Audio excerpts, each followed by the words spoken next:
Coming? Ada pelanggan. Oh.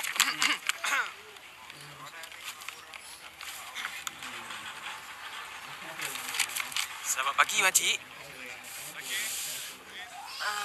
Makcik nak buat permohonan ni.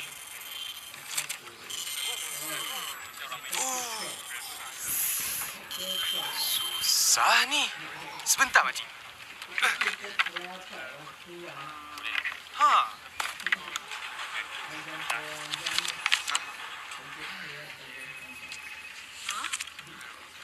Kenapa ni nak? Ada masalah ke?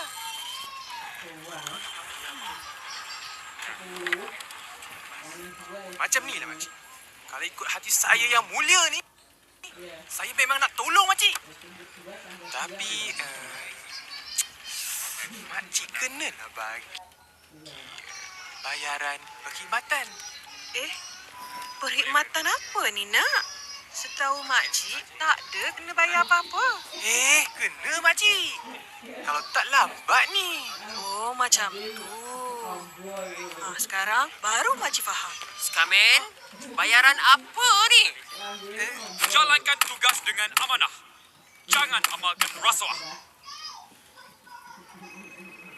Jangan mengambil kesempatan. Kita mesti jujur dalam melaksanakan tanggungjawab kita. Next.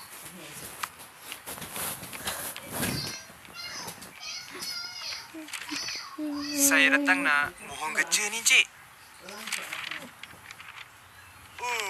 Susah ni. Rasuah membawa padah.